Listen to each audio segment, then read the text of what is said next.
So last time we talked about the acknowledgement from government that the SME sector is a key sector when it comes to sustainable job creation. What's your assessment of the buy-in towards this kind of sentiment?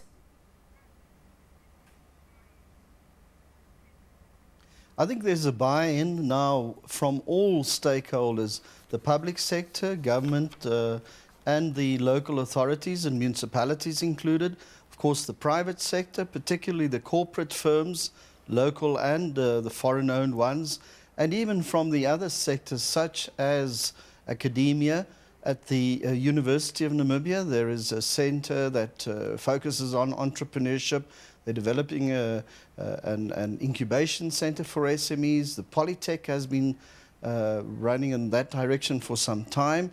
And of course also just generally civil society, NGOs and so on. There's generally a buy-in that entrepreneurship has to be developed from grassroots up. You, of course, have a mentorship program. Just give us a little bit more detail on this. I mean, and how resource intensive it is to be a mentor to a particular entrepreneur.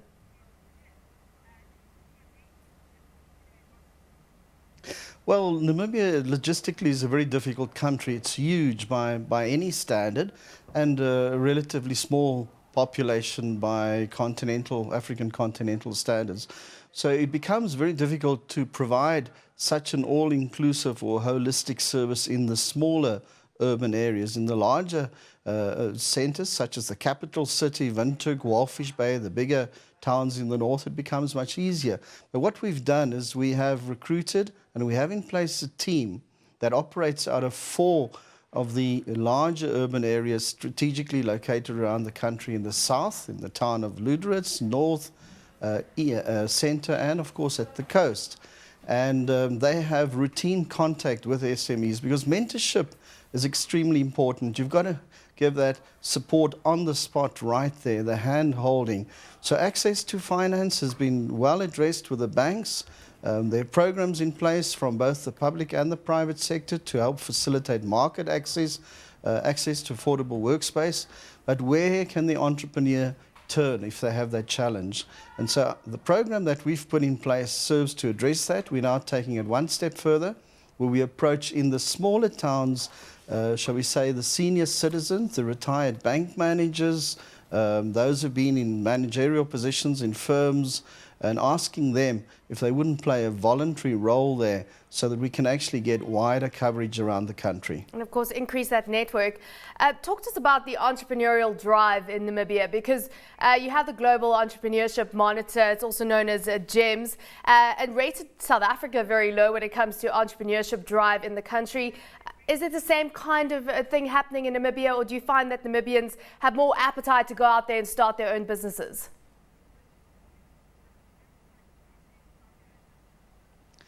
Well, I think that the Southern African countries, looking in the historical context, generally have similar challenges. Entrepreneurship was suppressed for decades, and it's only after the countries gain independence, the respective countries, including Namibia, of course, in 1990, that government then puts in place programs that encourages youngsters, population at large, to become employers as opposed to employees. We're expecting government and generally a smaller private sector to grow jobs for them. So I think that's the challenges are somewhat similar. What, however, is very different in Namibia, and I was interested to listen from the previous interview in Kenya too, is the dominance by ladies. Indeed, here in Namibia, you see that of our client base, just on 70% are actually females.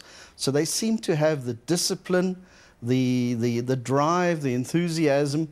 We give the inspiration, the motivation. They are quite happy to take care of the perspiration side. They work hard, long hours, and that's very encouraging. And of course, the mothers, the sisters also set an example to the young men or the males. So yeah, I think it's moving at a pace which is acceptable. I think in terms of the historical context, a lot more needs to be done, particularly in the smaller urban areas. As I said earlier, perhaps mentorship is lacking there. So yeah, I was very interested to see a statistic the other day at a function where the Deputy Minister of Finance, Kali Schletwijn, stated, the number of business registrations. Quite impressive, I think, in Namibia, measured by any standard. So we are starting to see an uptick, and that, of course, as you say, a very encouraging sign, and also similarities between countries in sub-Saharan Africa. Talk to us about the various sectors, because it seems that tourism has really attracted new businesses. Why do you see the SME sector really flourishing when it comes to tourism and hospitality?